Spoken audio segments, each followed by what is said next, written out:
Good evening, buenas noches, and thank you for tuning in. On behalf of Mitchell Kaplan, Miami Book Fair, and all of us at Books and Books in Coral Gables, Florida, I welcome you to a virtual evening with Leila Cobo to discuss Decoding Despacito, an oral history of Latin music published by our friends at Vintage Books y disponible también en español como la fórmula Despacito, los hits de la música latina contados por sus artistas. Leila Cobo is the Vice President and Latin Industry Lead at Billboard and heads the Billboard Latin Music Conference. She has published 2 novels and 3 books about Latin music, including a top-selling biography of the late Jenny Rivera. To moderate tonight's conversation, we're joined by none other than the brilliant Luis Fonsi. Luis Fonsi is an award-winning global artist from Puerto Rico, one of the leading Latin music figures of his generation, with over 22 years of a successful artistic career, from his debut album Comenzaré to his latest studio album Vida. Fonsi has continuously broken sales records while leading the charts. Throughout this evening's broadcast, you're invited to ask questions by clicking the Ask a Question button at the bottom of the screen, and you can order your copy of Decoding Despacito in English or Spanish from Books and Books below by pressing the green button. We appreciate each and every order and the generous donations from viewers everywhere. And now, without further ado, I'd like to welcome our guests to the virtual stage. Here we go. Hi, Leila. Hi. Thank you for having me. Thank you for being here. Hola. What's up? Look at you. It's so nice to have you here. Likewise. Congratulations. Well, thank you. Congratulations to you, because the book is called Decoding Despacito. Do you know the guy who wrote that song? I don't know, but I've heard good things about him. Let me tell you. Oye, Leila. So first of all, I'm honored to be quote unquote interviewing you, although I think this is going to be more of just a fun conversation. But I'm honored to have my song in the front of a book, to have it written by someone like you. I have my copy. And I wanted to first of all start off with that, just to let you know how privileged I feel to be part of this book, and to be a part of history of Latin music. I mean, I was reading through it and just looking at all these amazing songs and amazing artists who I just absolutely admire, and just to be a part of that book, to me, really means a lot. So thank you. No, al contrario. Thank you for being part of it, because your song really was the spark for the book. It was. And when I wrote the sample chapter that eventually became the book, I remember I wrote it, I pasted it on an email, and the subject line, I put Decoding Despacito, like almost on a whim. And it stuck. So thanks to your chapter, we have the other 19 chapters. So Despacito did a lot. That's amazing. So before we actually start our interview, I just want to let you know this is my first interview that I do, but from this angle. I'm usually in the other angle, so this is exciting. Before we start, I just want to say salud. And I just want to do a brindis for your book, que sea un bestseller, que sea exitoso, and I wish you the best. So salud to you. Salud, Luis. Thank you. Chin chin. I hope everybody in their homes, offices, wherever they're watching, también un salud, because we're going to talk about music after all. Amen. So do we talk in Spanglish? Do we talk in español? What's the rule here? You're the boss. Es que no sé qué idioma hablar. I think we're supposed to do English, but veering into Spanglish as it happens. Okay. Miami cool. As the wine hits, I'll get into the Spanglish, but I'll start in English. Okay. So I want you to speak to our viewers before we're obviously going to get into the book. because that's the reason we're here. But there's a lot of people who don't, and myself, I know a little bit about you, but there's a lot that I don't know about you. So talk to me about your upbringing. Talk to me about how music played a part in your upbringing in Colombia. I know that you're an amazing pianist. I've heard you play in front of me, and maybe a lot of people don't even know that. But talk to me a little bit about how music was part of your upbringing. Well, I grew up in Colombia, like you mentioned. I grew up in Cali, which I think is a very musical town. And you've been there, you've played concerts there. And I love Cali. the kind of city where you walk and there's music. Music is like the soundtrack of the city, really. And in a very musical family. My mom is a very, very excellent amateur pianist. And so she made sure we all took piano lessons. And my dad, yeah, so everybody took piano lessons in that house. And then one of my brothers became a classical guitarist. He's he's one of the world's top classical guitarists. His name is Leila Cobo. And my dad was a big music lover of all kinds. So like we studied classical music, but he loved Cuban music. He loved son cubano. He loved salsa. We all learned how to dance. So music was a big part of the house. And then when I came to the States to study classical piano in Manhattan School of Music, which is where I met my husband, actually. Arturito! Arturito, who's a good friend of yours. So, and then afterwards, I also love journalism. And so I figured out that there must be a way to combine the two. And I started writing about music and finally stumbled onto Billboard, and it's been, a big growth ever since. It's been a great ride. So you've been at Billboard for how long, more or less? For too long, Luis.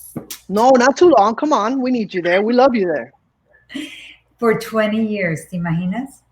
For 20 years, I was remembering that one of the first, I thought I had done it for Billboard, but it's not true. The first time I interviewed was for the Miami Herald. I was the pop music critic at the Miami Herald, and you had your first album, and Eddie Fernandez, who was the A&R at Universal, called me and said, I have this guy. He's great. He's this great singer. And so we went and interviewed you in Miami Beach. And I remember I went with a photographer. I don't know if you remember that interview. I do. I actually do. I know we're not here to talk about me, but I'll just make a little parenthesis. I do, because it was for my album Eterno, which was actually my second album, but it was like my first official big release. So I do remember it was like the year 2000 when that album came out. Yeah. And we did like this big thing at the Biltmore, and we did like a live show. Back in the day when we had like these huge album releases. But yes, I do remember that. Mm-hmm. That's awesome. So, okay, I want you to tell me what is the best and the not so best, because I don't want to say worst, but what is the best and the not so best thing about working at Billboard? Oh my gosh. I can't believe you're asking me this. Yes, I'm going to have some fun questions for you tonight. It's not all going to be like just straight up. It's going to be like curveballs at you. Yes, that is a curveball. Well, the best is to speak with artists like you. And I that really is true. It's Billboard. People like to be on the Billboard charts. We're like the ultimate barometer of success. So I get to work with great artists when they're great, when they're established and big, but I also get to speak to artists when they're starting. So that's really beautiful because I get to see like the arcs of a career. So being at Billboard gives me great access to great artists. And I think the bad thing is that it's hard to keep everybody happy. So a lot. Why isn't my song number one? Why isn't my song number one? Why am I not on the cover? Why didn't you do the interview with me? The labels get angry. The artists get less angry than the labels. The labels get angry. So you have to be a little bit political too. So I think, but on the other hand, you get to also explore the industry side of the music. And that's great because that's also what allows me to write a book like this. Absolutely. I mean, I think what we love about you, Leila, is that you're a musician first, so speaking from a musician point of view, you're a musician first and you're also a great journalist. But sometimes, when you speak to journalists and they try to speak music, they're kind of talking a different language. In your case, you're talking our language. So having said that, you obviously have to listen to a lot of music. You know, a lot of releases. You know, you probably listen to 5 times more music than the average music lover. Do you ever kind of just get a little tired? Because I mean, you're obviously a musician, but yes, it is your job. So do you sometimes just be like, oh, I need to turn the radio off. I need to just listen to the silence. Does that happen? All the time. Does it happen to you as well? Yes, absolutely. Yeah. Absolutely. But I don't have to judge music. I don't have to judge other people's music. You know what I mean? I listen to mine and stuff. But in your case, you have to sit there and listen to every release, you know, do a lot of research on the interviews and stuff like that. So I was always wondering about that. No, well, I'm the kind of person that needs complete silence to write. So when I'm writing, I cannot listen to any music, to anything. I have to be like completely, I close that door, nobody comes in, I don't listen to anything. And then, yeah, I do need silence. And also it depends on your state of mind, because sometimes when I hear music and I hate it, like on first hearing, I think maybe I'm having a bad day, you know, and I shouldn't be listening to music for the first time right now.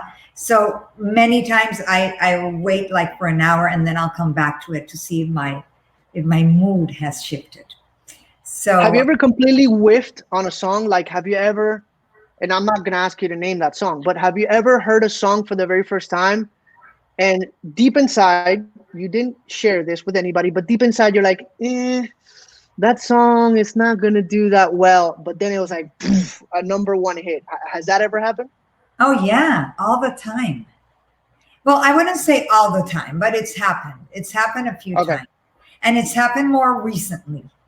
And which I think is an indication of the times, right? Because now music, so many different outlets that are not, before it used to be like, is this going to be a radio hit? And I think that was more straightforward. Like you would hear a song and you would say, oh my God, this is going to be a huge hit. Like this is going to be a radio hit, right? Like you can hear it. And now, since songs get like compartmentalized, like a song you may not think much of can become like a great TikTok dance challenge. True. Yeah, so there's different angles, there's different outlets. Yeah, and so you can like compartmentalize that song and then suddenly you have a hit. So it has happened to me where I hear a song and I think, oh, this is so repetitive, this is so boring, whatever. And then next thing I know, it's like, oh, it's a TikTok challenge and it has 3 million TikTok likes, whatever, in 24 hours. And then you're like, okay, well, fine. I guess I was wrong and they were right. I hear you. Okay, so here's a fun little curveball too. Best and worst interview you've ever done.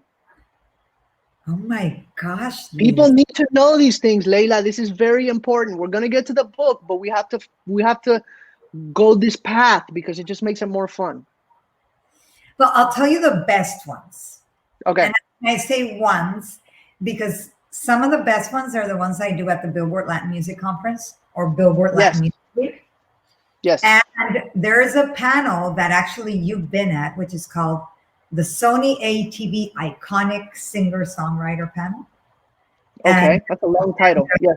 So Sony Music Publishing sponsors this panel. And it's great because I get to talk to the artists who are songwriters. And so it's really beautiful because I interview them and we talk about music and we talk about music making and how they write the songs. And I've had you there. And one year I had Residente there and he was very controversial. Very controversial. Oh, really? Yes, he fought with all the raperos, all the reggaetoneros in the audience. And, so that was a great interview that ended up being kind of a very tumultuous interview, let's call it that way. But that's a great panel because we get to talk about, about great music. So I like those. I like the ones in Billboard Latin Music Week, and I've done some great ones there. Any kind of crazy, weird, awkward moment that you want to share with the class? No. Come on, spill the guts. Okay, all right, so let's talk about this beautiful book. I love music books. I'm not a huge reader because I have ADD and I start reading books and I start thinking about other things and then I forget and then I read 4 chapters and then I forget what I was reading, and that's just who I am. I've always been like that. But I haven't read the whole thing, but I've read chapters of songs that, you know, that are part of my upbringing or part of my history or part of my music. And I think it's really cool what you did here. Tell me, how did this idea start? You know, it came, they wanted, Penguin contacted me and they wanted a book on the history of Latin music. And so we started discussing how do we tell this history so it's engaging, so that people want to read it. But I have to tell you, and I'm not just saying this, Luis, esto es absolutamente la verdad. And I hope that my editor, Cristobal Perez, on the call and that Bruno del Granado are on the call, because they will attest to this. From the beginning, like the conversation starter was always, you know, that song, Despacito, that song is all over the place. And it's been like a new Latin explosion. And we want to do this book on Latin history and the history of Latin music. And I kept thinking, okay, how can it be fun? You know, I want people to read it. I want people, if people are excited about the song, I want them to be excited about the book. And so we started talking about, okay, maybe let's do an oral history. And by oral history, I mean, I wouldn't be telling it, narrating it, but it would be told in the voices of the actors, let's say. Right. And finally, I did, in late 2017, in Billboard, we had a #1 issue, of which you and Daddy Yankee were the cover. Yes. I should have brought that magazine here. Yeah. Yes. Anyway. And when I did that, when we did that article, I interviewed you. I interviewed Yankee. I think I interviewed Andres and Mauricio. And we did an oral history, like a very small one. It was just, you know, because these issues are a lot of pictures and little text. So it was a very small one. And I thought, well, that was so cool. Like what? And I had so much material on Despacito, because Despacito had been a story the entire year. And I gathered all that material and I wrote an oral history of just a song. And I sent it to the publisher and I said, well, what do you think if we do an oral history of the songs that have marked a moment in history for Latin music? And they don't necessarily, like in Despacito's case, it was a massive hit, of course, but not all the songs in this book were massive hits. Right. No, some did not start out as hits, but they were important for other reasons. But they all had a very important place in the history of the music, I thought. And that was how it started. And then I thought how fun it would be to go and do an oral history of, I don't know, a Juan Luis Guerra song, or the Carlos Vives Tierra del Olvido, or Mi Gente, which I hadn't done an oral I hadn't done an oral history of any of them, just yours. That's so awesome. Actually, it leads me to my next question. How do you narrow down so many great songs? You know, it's quite a big span of time, because I believe there's like a Julio Iglesias song here from back in the day, right? Or I mean, I don't know if there's a time frame. How do you narrow it to only 19 songs? Obviously, there's a bunch of songs that you had to leave off. If not, it would be like just a giant book. How do you just choose 19? Well, that was part. I mean, we decided 50 years and 20 songs. And in part it was because otherwise I would never finish the book. I mean, I had to put a lid on it. I thought this cannot go for 30 songs. This is too much. As it was, I think I did more than 70 interviews, like 70. So this was a lot of interviews. And I thought, no, we cannot have 30 songs, 40 songs, 50 songs, because this nunca va a terminar. Claro. And so I said, okay, 20 canciones. And then another thing that I really decided very early on was that it had to be living artists, because I wanted to speak with the artists. And like somebody I really wanted in this book, but Celia wasn't around. And the only not living artist I have is Selena. But in Selena's case, I spoke with her dad, so I felt that that was able, and he told a whole other side of the story, which was beautiful. But everybody else, I thought, they have to be alive. So that's how we kept it at 50 years, starting with Feliz Navidad.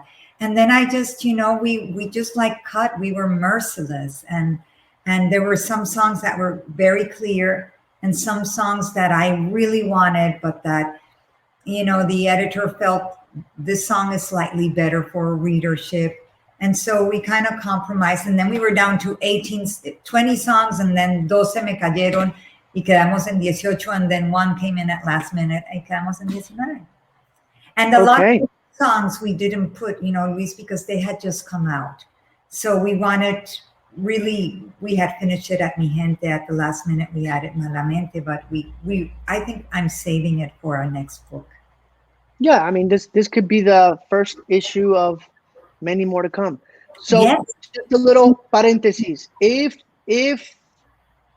you could have spoken to Celia, which we all wish we could speak to her and hug her right now, which song would you have chosen? I was going to say La Negra Tiene Tumbao, but the other day I was listening to Kimbara and I thought, oh my God. I think Kimbara. Yeah. That's what I was thinking. Okay. They were really, I'm so happy you think that. Yeah. Yeah. Kimbara is like, when you think of Celia, personally, I think of Celia, I think of Kimbara. It's just even the way she pronounced it. Kimbara, Kimbara. It's just her. You know what I mean? So I'll tell you what I love about this book. I love the fact that you didn't just interview the artist. You actually got different angles of the story, because it actually happened on my song. To hear Andres Torres, Mauricio Rengifo's point of view, obviously DY's point of view, which we've done many interviews together, so we've heard our sides of the story many times, but to hear Jesus Lopez in this case. So I love to kind of, it actually brought back a lot of history that I had forgotten, of the process, because there's so much that goes on. A lot of people don't know. People sometimes think, a song comes up, you record it and you release it. Some of these songs, they take years to actually come out, and trial and error, and it kind of takes a little bit of time for people to hear it. So I was wondering, was there any fun, kind of interesting story behind, not mine, but other songs that really surprised you by kind of digging in there and talking to the producer or to the record label or to the video director or to the songwriter, something that you were like, what? Any kind of fun fact? Oh, there's so many fun facts, so many fun facts.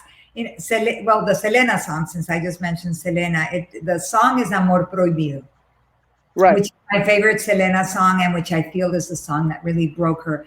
And it turns out, I spoke with the dad, with Abraham Quintanilla, and it turns out that the song is inspired by the story of his grandmother in Mexico. In como es Rosita, Coahuila, Mexico, or something like that, this little town. And she was a maid in a mansion somewhere, in a rich house. She fell in love with one of the sons of the del dueño de casa, gets pregnant. The mom finds out and kicks her out of the house with her family. And so they walk to the border. They get to the States, and meantime, the son back in Mexico, el novio, el amor de su vida, gets into some kind of hunting accident, is shot, and dies. And so there's this amor prohibido between the grandmother, between this man who ends up dying. Abraham is the grandson, but that's the genesis of that song. And so he says he was telling the story to A.B. and to Pira Astudillo, who wrote the song, and they were inspired on that. Then Carlos Perez, your video director for Despacito, also directed Marc Anthony's Vivir Mi Vida, and he was telling me about how they recorded the video, how they did the video. Did you know that story?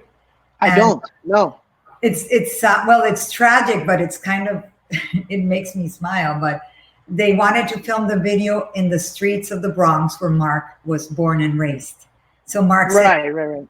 I want to go back to my cuadra, to my block, all of this. This is where I want to do the video with the people from the neighborhood. And they have all kinds of problems getting a filming permit from the city of New York that doesn't like these things to happen. And then finally, they get the permit, and the morning of the video shoot, they're driving at 6 a.m. There's a shooting, somebody gets killed right there, and they block off the neighborhood, and the whole crew is already there. And so Carlos spoke about how they had to hacer magia to film this video. And, wow, and I didn't know this. Yeah, there's a lot of stories. And then Julio Iglesias talking about how when he first met Willie Nelson, he had no idea who Willie Nelson was. And Willie Nelson had no idea who Julio Iglesias was, for that matter. He heard him on the radio in London and was like, who? ¿De quién es esta? Like, who's singing that? Like, I like that voice. And it was Julio Iglesias. So there's a lot of really beautiful stories like that in there.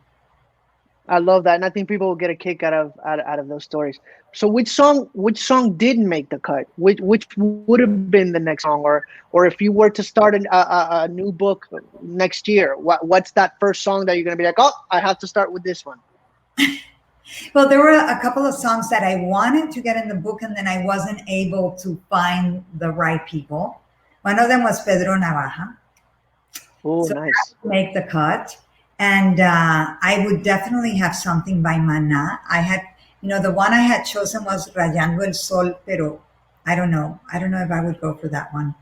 I think I would put Juanes's La Camisa Negra. Oh, yeah, of course. I would put something by Romeo Santos. I would definitely put Maluma's Hawaii. Beautiful song, Katie. Yes, which didn't exist when this book was written, but that's why I say part 2, we'll put Hawaii. And we'll put Tusa by Karol G. Yeah, both of those were written by the same guy, Katie, from Medellin, Colombia. One of my good friends. Yeah. Okay, well, there you go. Then there's something in my ear that's going there. Really, really talented songwriter. I did a lot of writing with him just recently. But then again, we're not talking about me. Finally, we're talking about you. No, but we should also talk about you. No. So, okay, on a personal note, just a little, again, parentheses. It has nothing to do with this book. Give me your favorite 5 songs. English, Spanish, it doesn't matter. Oh my God. Que tú escuchas, that are on your playlist, that will always be your, that you're like, that's my song. Well, no, because they change all the time. I know. Well, today, your favorite 5 songs today. I would have to look at my playlist. But one of the songs that I would definitely say, and that I didn't put in this book because I felt it hadn't quite had that impact, but I listened to all the time, and maybe I would put in a part 2, is Cali Pachanguero by Grupo Nietzsche. Oh, Grupo Nietzsche. Anthem of my city, and it's Cali Pachanguero. But I put Carlos Vives with La Tierra del Olvido from that time period because I felt that had really kind of created a genre of its own. But I would put, Cali Pachanguero. I would put Fruta Fresca. Yes. I would put something by Imagine Dragons. I can tell you which one. We like Imagine Dragons, yes. Like Imagine Dragons, yes. Believer. I would put Believer by Imagine Dragons. I like it. Oh gosh, there's too many, Luis. I know, that's a horrible question. I hate when people ask me that question. So I'm being horrible. Okay, so let's just stop it at that. Question. Where do you see, I get asked this question a lot, and it makes me proud, and I never really know how to answer it, but it makes me proud. I want to hear your point of view because you're an expert at this. Where do you see Latin music today? Where do you see it now? Where do you see it going? Where do you see it 10 years from now? I mean, this book is really a celebration of Latin music. ¿Cómo lo ves ahora mismo? I think it's a great time for Latin music just because streaming, as you know, streaming changed the equation. And now the fact that we can look at these global charts and see all these songs in Spanish that are being consumed everywhere in the world, it's so exciting. Now, because I always, for years, I felt como que estábamos en el rincón, no? Como que we have been sent to the corner. Like, go sit on the corner. And maybe we'll take you out para recess, like once a week. Yes. Yes. It felt a little bit like that. And so now when you look at these global numbers and they're so contundentes and so convincing, you're like, okay, you know what? It wasn't just me. I wasn't the only one that thought this was cool. I wasn't the only one that thought that this music was amazing and that you had to go watch these concerts. It's a whole bunch of people all over the world are listening to this music. And so that is super gratifying. And I think it sets the stage for Latin artists right now to create great music. I do think that this is the moment where you really, if you were here now, you really have to aim so much higher because it's such a big stage right now. So I think the opportunity is vast and great to make fantastic music. I wish they would slow down a little bit. Yeah. Time is moving quite fast. I do agree. Yeah, but I don't think Latin music is going to go anywhere. I think definitely the world ear is attuned to it, which is great for you guys. It's great for you, Luis. You have a great. I agree. I agree. I think Latin music is in a beautiful time. I think streaming has a lot to do with it, and I do agree that we also have to step our game up. I don't think we should sit back and celebrate the fact that people are enjoying Latin music. I think now is the time to try to even get better, to try to grow, to try to even, keep surprising people. So I'm glad you feel the same way. So you do think streaming is good? Like if I were to ask you, streaming, good or bad for music, you do think it's good? Well, I know that there's issues to be resolved in terms of payment and the value gap and how much the artists get paid, etc. But as far as the promotional vehicle for the music, I think it's fantastic. I mean, the fact that you can be driving, you hear a song you like anywhere, and then you Shazam it, and then you can download it to your phone or listen to it. It's revolutionary. I mean, think before it was so hard to get that music out there, which is also why the songs in this book también have so much merit. I mean, these are songs that traveled through the world, most of them at a time when it was really difficult for songs to travel around the world. And the fact that they did says a lot about the music. Absolutely. I agree 100% with you. Now, I believe this book in Spanish is called, ¿cómo se llama en español, that book? La Fórmula Despacito. Okay. La Fórmula Despacito. Okay. Do you believe there is a formula to write a great song? Again, these are questions I get asked every day, but I'm not the expert here. You are, so I'm asking you. Do you think there's a formula? I am going to poach on this answer because like 5 minutes before this conversation, my husband Arthur walked up here to the piano where this computer is sitting on, and he said, I heard you say that the formula is that there is no formula, and that's wrong. There is a formula. And like he sat here and he dissected the formula. He said the formula is this chord progression, and it's Fonsi's beautiful, soulful, like R&B-ish voice. And then you have Daddy Yankee coming in with the rap. And then in the middle of the song, they pause and they go, Despacito, and the song kicks off again. And I said, okay, well, that may be the formula for Despacito, but I really think that each song was so different that the formula is that they really had no formula. And I always wonder, Luis, like with Despacito again, like if you take out one element, like if you take out you or Erika or Andres and Mauricio as producers, or if you brought another rapper that wasn't Daddy Yankee, like would the song have worked? I don't know. I definitely don't think it would have reached what it had reached at 100%. I think, I get asked that question a lot. I recorded, and I've been very, it's not a secret that the song was recorded with Nicky Jam before Daddy Yankee.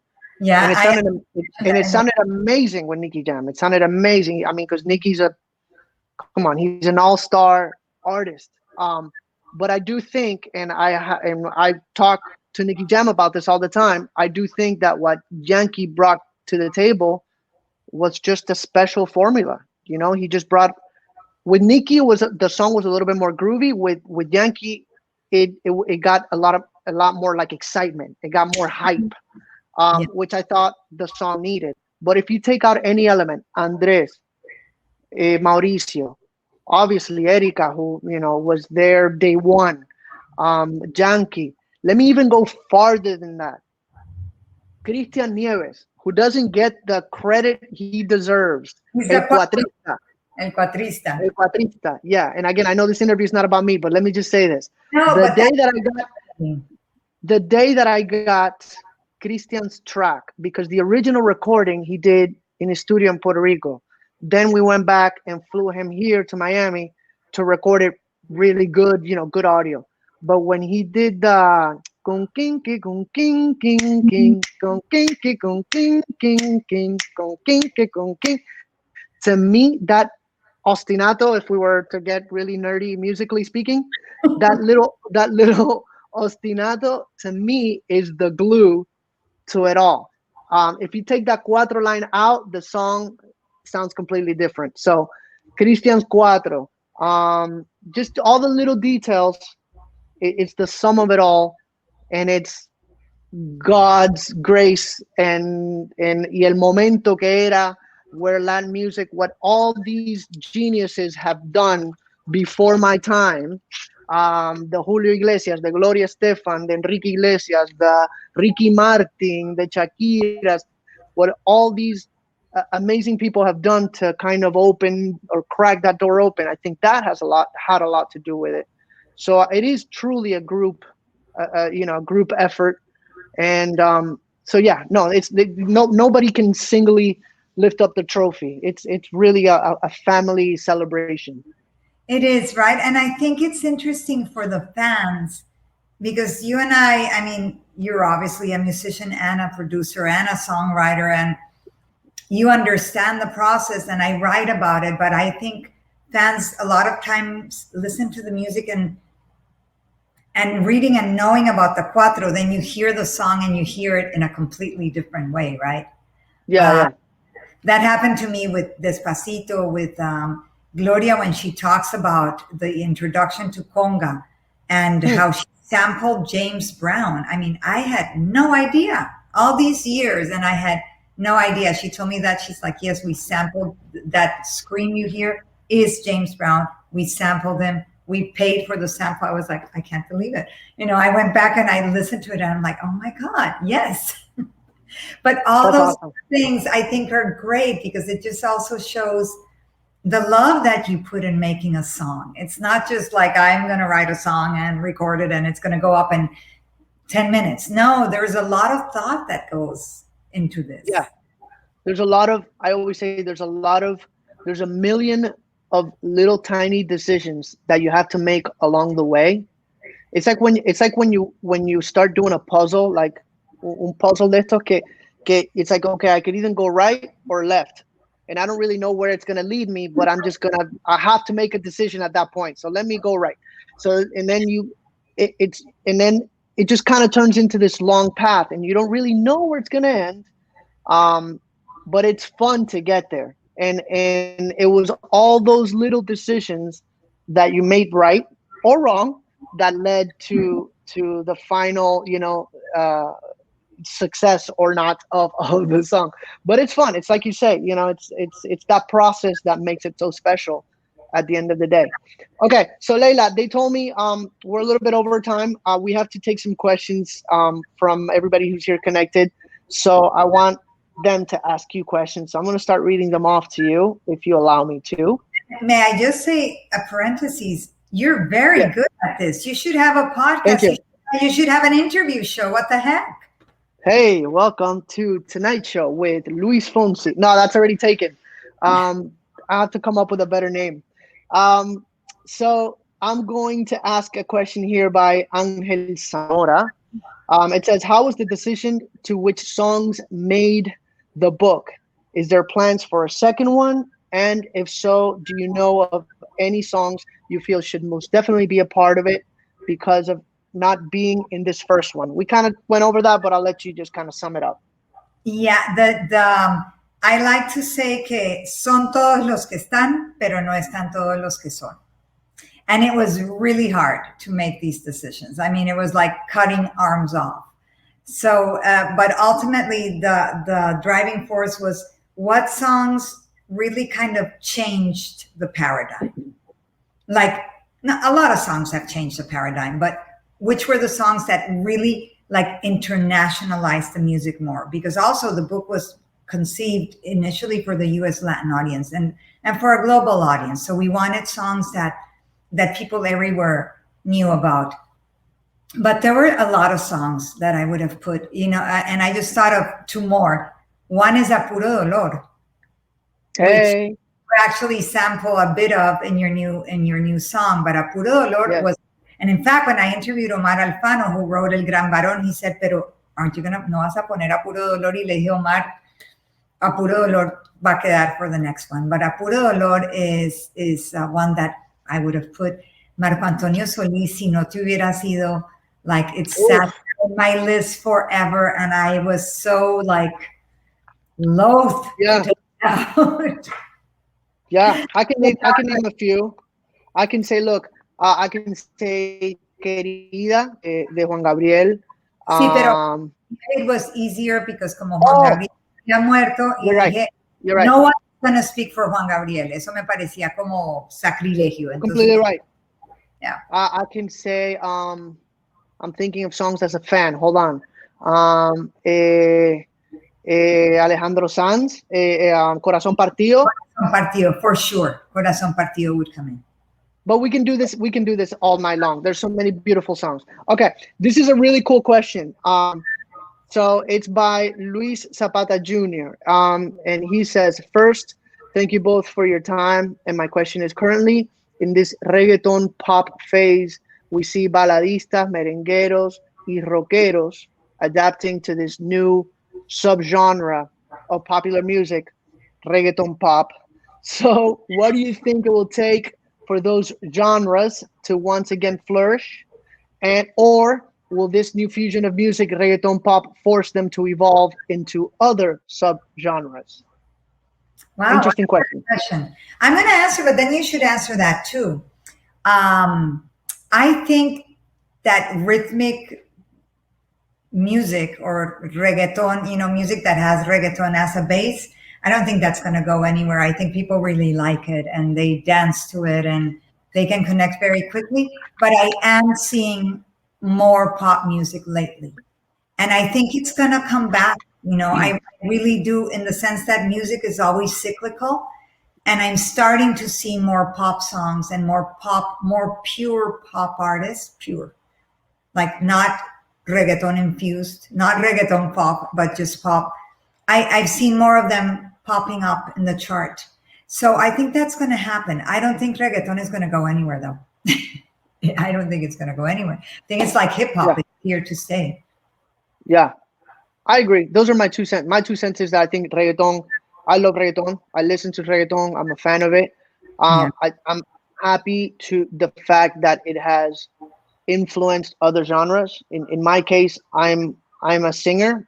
I don't consider myself un baladista. I consider myself a pop artist. I love to sing ballads. Absolutely love to sing ballads, and I love to sing rhythmic songs. And I love the fact that I can do both things. But I do recognize that reggaeton has really influenced pop, and it has given me a new sort of background and a new sort of stage and a new way of writing songs. So I'm not a knocker of it. I support it. I applaud it. I think at the end of the day, both genres have. I think pop has been good for reggaeton, and reggaeton has been amazing for pop. Green. I do miss, however, I do miss salsa. I do miss, like, I wish there would be more new salsa artists, because I love salsa. I love merengue. So if there's one little thing that I wish we could do is just shrink a little bit, or make it a little bit more diverse, so we can hear young salsa artists, hear young salsa players, trumpet players, conga players. I think all of that has been faded out a little bit. That's my only little wish, that it could expand a little bit more into different genres. Yeah, you're right about salsa. Salsa needs, I mean, there's great salsa artists, Victor and Gilberto, but Of course. like a new infusion. It Yeah. needs como un par de personalidades que la echen Sí. ¿no? Sí, like nuevas generaciones, like a new 18-year-old doing amazing salsa, soñando, just like young reggaeton artists go there and improvise. I would love to hear a younger generation kid sitting there soñando como Gilberto. And I know that's almost impossible because he's one of the best soneros, but you know what I mean? Like, to have a little bit of that new school, just like the new school reggaeton. Like, I wish there was a little bit of a new school salsa. Just, again, that's my 2 cents, because that's my favorite, my all-time favorite genre. So I just wish there would be a little bit more of that. Okay, so back to the Q&A part. How to find South Florida music producers ready to invest in new South Florida talent. This is a question by Liz Elizabeth Sings. I think that there's a lot of producers here in Florida that are willing to invest in new talent. I really do. It depends on the music you make. It depends on the music you make, and then you find the right person. But there's a lot of people here working in all genres. And I would recommend going to, I'm getting very technical here, but I would recommend going to places, if it's a female artist, going to organizations like Women in Music, because they have a fantastic message board, and a lot of people are plugged into it. I would recommend getting connected with organizations like BMI or ASCAP or CSAC, which are the PROs and represent the songwriters and the publishers. And if you have great music, they can help you. They can help connect you to a producer who might be interested, or also through music attorneys. Music attorneys also know a lot of people. And in fact, I didn't connect her with a producer, but I just connected someone to a good attorney, but she was already connected with a producer. But I think as long as you have the right songs, you will find people to listen to them. And there's ways to network. There really is. Yeah, I think that's good advice. And just to add to that, a lot of people always ask me, from an artist point of view, how to get started, how to get producers to hear you, to hear what they do. Obviously, going that route is an amazing route. And also, just don't be afraid to work for free. Don't be afraid to go up to these producers and say, hey, do you need an assistant? I'll be an assistant for you. I will get you coffee. I will get you Chicken Kitchen. I will get you Starbucks. I will get the sessions ready, and just be a fly on the wall in the studio. Just learn, just absorb. Ask producers, hey, do you need a free demo singer? I will sing the song for free, and tell me if you like it. Because those little things are the ones that will be, they're little doors that will start opening, and all of a sudden somebody will hear you, or you'll make a friendship with a producer and you'll say, hey, can I help you mix this track? Or can I help you produce this track? Or can I help you play guitar on this track? I'll play for free. Check it out. And then you play, you impress somebody, and you work your way up. So don't start thinking that you're going to become a billionaire overnight or fly a private jet overnight. Start low, work your butt off, and little by little, doors will open. Those are my 2 cents. No, I agree with you. I wrote recently, and I did an interview with Edgar Barrera, who's a Mexican writer. Has been around for a while. And Edgar, I didn't know Edgar's story, but Edgar started here working for Andres Castro. No, Andres Castro? Andres Castro. And Andres, if Andres is watching, he's going to be like, did Leila forget my last name? No, I mean, I'm like, perdón, pero I'm like, pero he started working for Andres Castro as his intern. And, and Andres gave him the opportunity to co-write songs and helped him get signed to Sony Music Publishing, and really launch his career. It's a great story, which I didn't know. It's a great example of somebody who said, you know what, voy a ir, I'm going to put in the work. And he was so good that Andres, I think, also very generously recognized that and helped him take the next step. And now, of course, he's one of the top songwriters in Latin music. Yeah. So, well, I mean, another quick example is another Andres, and I know you know the story, Andres Torres. I met him through Claudia Brandt because I would go to Claudia's house to write songs, and Claudia introduced me to Andres Torres as the demo guy.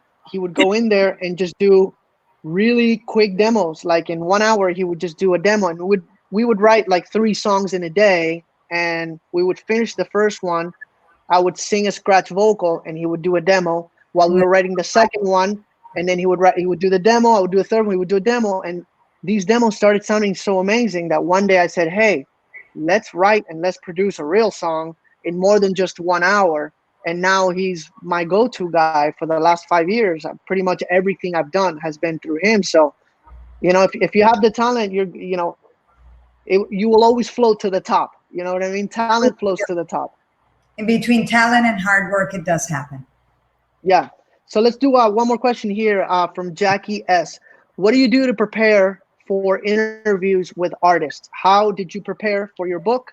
More than just the research. I listen to the music first and foremost, because a lot of times they pitch me stories and they don't send me the music. Which is very aggravating. So I always say, send me the music. Send me the music. But that is it first and foremost, because a lot of artists I really don't know, and there are very well-known artists whose music I'm not familiar with. I'll give you a very recent example. I did a very extensive interview with Seth Tangana, who came out with a new album that I really like last week, El Madrileño.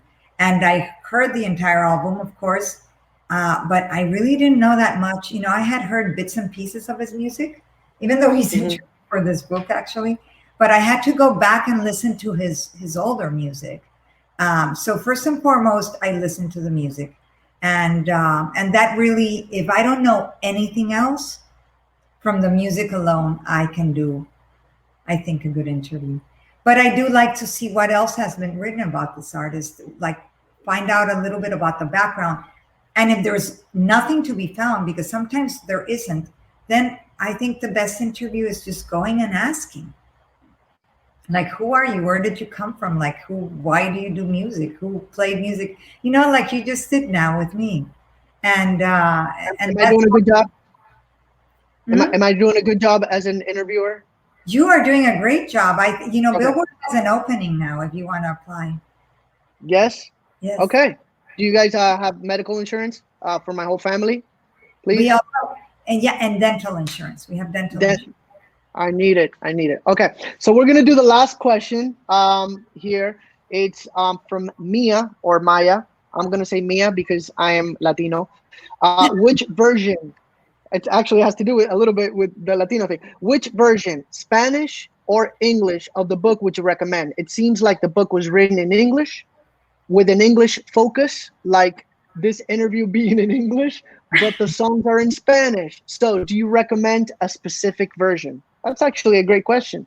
Mia, why are you doing this to me? You're asking me to divulge my secrets. Okay, I confess. The book was written, my parts were written in English originally. So like the introduction and the different introductions to the chapters were written in English, but many of the interviews were in Spanish. Were in Spanish because many of these artists speak Spanish. That's their language of choice and the language that they feel more comfortable in. So I would say the book is a mix. What can I tell you? In those cases, that's a good answer. Yeah, and when the interviews were in Spanish, what we did is that the original interviews are what's in the Spanish section. So the book is kind of a half translation. What was done in English wasn't we didn't back translate. I didn't translate the Spanish to the English and back to Spanish. Am I making sense? I understood it. Okay. I hope Mia understood it too. I hope we understood it. Yeah. Okay, so this is the most important question of this chat. When are you going to have me over for some of those Colombian empanadas that you made for me that one time with Arturito? Because those empanadas had a big impact in my life. They inspired me to write great songs, and I think I need more of them. So when can I come over for some empanadas? Wait. These empanadas inspired Despacito. So do I get like a copyright? Do I get a percentage of the song? No, please, no more percentages, no. You know what? As soon, I think in a month, we're all going to be free to roam and we will have an Okay. empanada. Okay, I will put it on my schedule. Okay, so on behalf of every But Latino wait, artist, before you leave, go ahead. I Yes, think your fans want to know when is you have a new single out with Raúl Alejandro. I And do. you do? I do. And is there any new music coming out that they should know about? I do. I put out a single last week. It's called Vacío. It's with an amazing, I want to say new artist, although he's not super new, but he's fairly new. But what he's done in the last couple of years has been really amazing, due to his incredible talent, and he's so versatile, and I'm a fan of his music, and obviously that's why I asked him to collaborate with me. So Rao is just, he's really doing a lot of great stuff. Vacío is a really special song, as we talked a little bit before. It samples one of the best songs ever written, A Puro Dolor, by our dear friend Omar Alfano. And it was kind of, we accidentally, and when I say we, Andres Torres, Mauricio, and I, when we sat down to write this song, we accidentally just stumbled upon this song. We didn't want to go there, but what we were working on, it sounded a lot like that. So instead of fighting against it, we joined forces with it, and we created a new song around a few of these melodies, and I'm really excited about it. It's doing amazing. It's picking up big time. It's already top 5 in a lot of Latin countries, which is amazing. And I'm grateful for everybody who was involved with it. Andres, Mauricio, obviously Rao. And after that, I have some really cool songs lined up, because La Pandemia, it stopped a lot of things, but it opened up a lot of new things, which is all we could do is just stay stuck inside a studio and just write and record. So we have a lot of cool songs coming out, a lot of really fun collaborations, and hopefully fourth quarter this year, a new album. So check obviously you will know about it before anybody else, Leila, pero yeah, I'm really excited. I think it's going to be a really good year for music. I'm a very optimistic person, and I do see a little bit of that light at the end of the tunnel. I'm not getting overly excited, but I do feel as though the world is starting to open up, and I think music, like always, is medicine for the soul, and we need it, and it brings us together, and it makes us happy, and it makes us cry, and it makes us dance. But hopefully it's going to be a big common denominator for 2021. I hope so. Yay. So Amen. anyways, I wanted to congratulate you. This is amazing. Sorry, I'm saying my goodbyes. I'm proud of you, Leila. I love this book. I think this is really good. I think it's all as Latinos coming together and pushing Latin music to the rest of the world. Like you said, we've been sitting in a corner for a long time, dancing in our own party, and now it feels as though the world is part of our party, and I love this. So everybody who's connected, I hope you go out and get this and enjoy it and share it with your friends. Medicina. And actually, Sí. as a bookseller, I say uno de cada uno. Get one in English, Mia, and get one in Spanish. And I want to thank you. I want to thank you so much. Felicidades, Leila. Gracias, Luis. I think you need your own show. I think it's got to be called like Charla con Fonsi or something like that. You're terrific. Be good. The questions were fantastic. So Telemundo, Univision, call my manager. Salud. Muchas gracias a los dos. Thank you for being with Books and Books in our virtual bookshop. Espero verlos en persona sometime soon. Keep making your magic, doing what you do, which is so fantastic. And again, from the bottom of our hearts, un millón de gracias. And good night. Enhorabuena, Leila. Enhorabuena. Thank Éxito. you, Luis. Gracias. Salud, salud. Salud.